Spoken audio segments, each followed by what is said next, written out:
ఓం గం గణపతయే నమః. ఓం మహాసరస్వత్యై నమః. ఓం మహాగురుభ్యోం నమః. ఇప్పుడు మనం శుక్రుడు మిథున రాశిలోకి 14వ తారీఖు నుంచి మారుతున్నాడు. 14వ తారీఖు మిథున రాశిలో మారడము, ఆయన వృషభ రాశిలోంచి మిథున రాశిలోకి మారుతున్నాడు. సో 12 రాశుల వారికి, అంటే మేషరాశి నుండి మీనరాశి వారి వరకు కూడా శుక్రుడు ఇచ్చే ఫలితాలు తెలుసుకుందామండి. చాలా బాగుంటుంది. శుక్రుడి ఫలితాలు ఏ విధంగా ఉంటాయో అద్భుతంగా ఉంటాయి కదా కొంతమంది రాశులకి. ఇప్పుడు మనం తెలుసుకుందాం. కర్కాటక రాశి. కర్కాటక రాశి వారికి శుక్రుడు 12వ భావంలో ఉన్నాడు. మంచివాడు కాదు కదా, మీకు 4th హౌస్ లాడు కూడా అవుతాడు. 4వ ఇంటి వాడు ఎప్పుడైతే 12వ భావంలో ఉన్నాడో, అంటే మే 14వ తారీఖు నుంచి చదువు రీత్యా విదేశాలు వెళ్తారు అని శాస్త్రం చెప్తాను. నేను కూడా చెప్తాను అదే విషయం. ఎందుకంటే 4th హౌస్ లాడ్ 12వ భావంలో ఉంటే మీ మదర్ గారికి విదేశాలు వెళ్ళడము, మీ మదర్ గారికి కొంచెం హెల్త్ ప్రాబ్లమ్స్, చిన్న చిన్న మెడిసిన్స్ వాడడము అవి ఉంటాయి.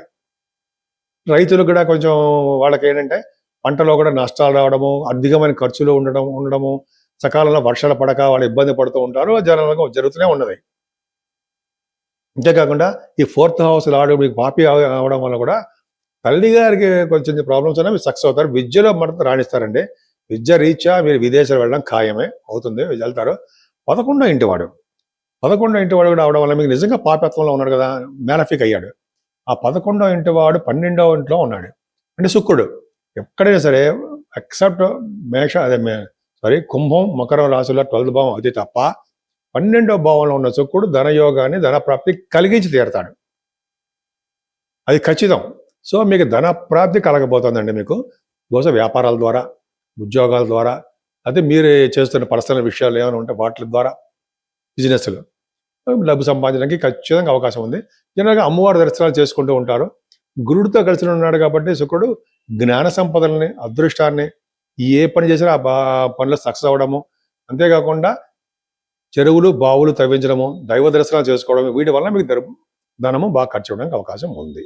12 రాశుల వారికి మేషరాశి నుండి మీనరాశి వారి వరకు కూడా 12 రాశుల ఈ శుక్రుడు ప్రభావం ఎలా ఉందో తెలుసుకున్నామండి. మనం ఇప్పటివరకు తెలుసుకున్నాము. ఇప్పుడు నా పేరు వాడ్రే వాదినారాయణరావు, డాక్టర్ వాడ్రే వాదినారాయణరావు. నేను ఈ ఆస్ట్రాలజీలో ఆల్మోస్ట్ 36 ఇయర్స్ నుంచి ఉన్నాను. నేను 1990 నుంచి తెలిసాడు నాకు. ప్లస్ ఐసీడబ్ల్యూ కూడా చేశాను నేను. సిఎంఈ అంటాం, కాస్ట్ అకౌంటెంట్. సరే అది పక్క పెడదాం. ముఖ్యంగా చాలా మంది జాతకాలు తెలుసుకోవాలని కోరుకుంటూ ఉంటారు. అసలు మన భవిష్యత్తు ఎలా ఉంటుంది, మనం ఏ ఫీల్డ్లో సెటిల్ అవుతాం, మన వ్యాపారమా, ఉద్యోగమా, ఎలా ఉంటుంది, సినిమా రంగంలో ఛాన్సెస్ వస్తాయా, అంటే పొలిటికల్ రంగంలో మనం బాగా ముందుకు వెళ్ళగలమా, ఉంటాయి కదండి, జాతకాలు ఉంటాయి కదా. నేను చెప్పేది అబద్ధాలే ఉండవు.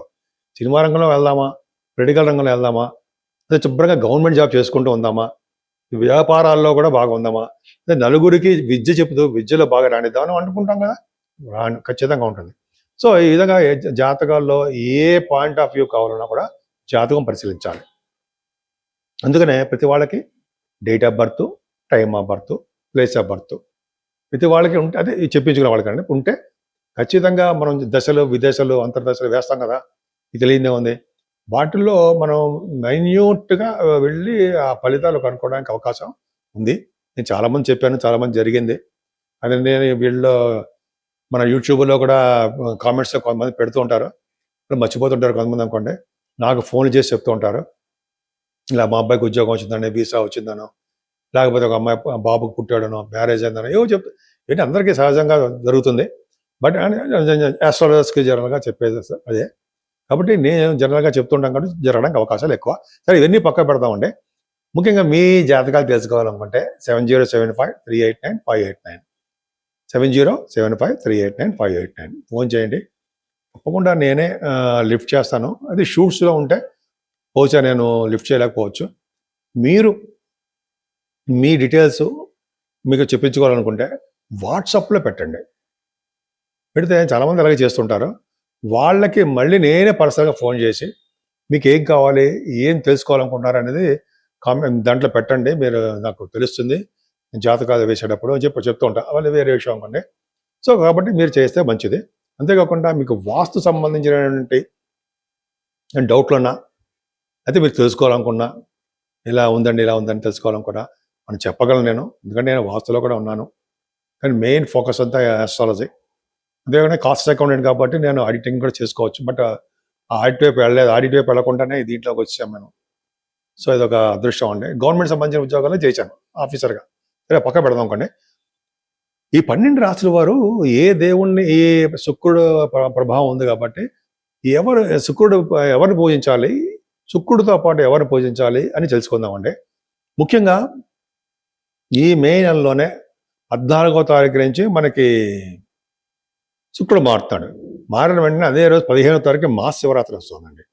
మహాశివరాత్రి పూట ఈవినింగ్ టైమ్స్లో ప్రదోషకాలం ఉంటాం కదా, ఆ టైంలో శివుడికి అభిషేకాలు చేయించుకోవాలి. అభిషేకాలు చేయించుకోవడం వలన చక్కటి ఆయుర్వృద్ధి అంటాం కదా, ఆయుష్ పెరుగుతుంది.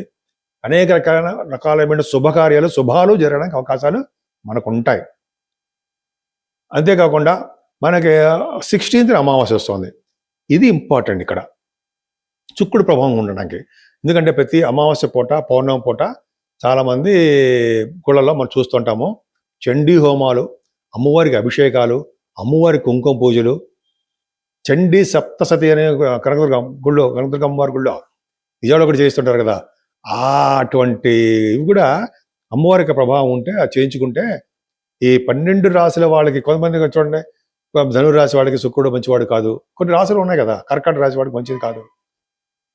అలాగే వృశ్చిక రాశి వారికి ప్రభావం, అమ్మవారికి ప్రభావం తగ్గాలి అంటే ఖచ్చితంగా మనం అమ్మవారిని పూజించాలండి. కనకదుర్గ అమ్మవారిని పూజించాలి. ఇంకా అమ్మవారికి మంచి ఇంత చెప్పినట్టుగా చేయించుకుంటూ పూజలు చేయించుకుంటూ ఉన్నాం. అంతేకాకుండా మహాలక్ష్మి అమ్మవారిని అదే కనకదుర్గ అమ్మవారిని ఎవరైనా మీ అమ్మవారిని కలువ పువ్వులతోటి, మల్లె పువ్వులతోటి, సహస్రనామం అంటాం లేదా అష్టోత్తరం అంటాం కదా, పూజ చేయడం వల్ల శుక్రుడు వలన వచ్చే దోషాలు పరిహారం అయిపోయి శుక్రుడు వలన వచ్చే శుభ ఫలితాలు ఎక్కువగా ఉండడానికి అవకాశం ఉంది. పైగా శుక్రుడు కళత్ర కారకుడు కదండి. భార్యాభర్తలు సంబంధించిన వ్యవహారాలు విజయం చేయడము, భార్యాభర్తలు అంటే కలిసేటట్టు చేయడము, పెళ్లి సంబంధాలు కుదిరేటి చేయడము, సినిమా రంగం, కళారంగం ఉంటుంది కదా, ఆ కళారంగంలో అద్భుతంగా రండించేటి చేయడము. ఆ శుక్రాచార్యుడు గారు తెలుసుకుంటే సాధించలేదు ఏముందండి. అందుకని అమ్మవారి పూజలు, పార్వతీ అమ్మవారి పూజలు, కనకదుర్గ అమ్మవారి పూజలు, లలితా సహస్రనామాలు ఎందుకు చదువుకుంటారంటారు? అమ్మవారి పవర్ ఉండాలి మనకి. ఉంటే అమ్మ దయ ఉంటే అన్నీ ఉన్నట్టు అంటాం కదా, అమ్మవారి దయ ఉండాలి. పైగా శుక్రుడు ఖచ్చితంగా మీరు ఇటువంటి పూజలు చేయండి. మీకు ఏ పూజ చేస్తే ఆ పూజలో మళ్ళీ పూర్తి చేయండి. ఇప్పుడు మల్లెపూల కాలం కాబట్టి చేస్తే భార్యాభర్తలు అనుకూలంగా ఉంటారు. శివుడికి అభిషేకం చేయాలి.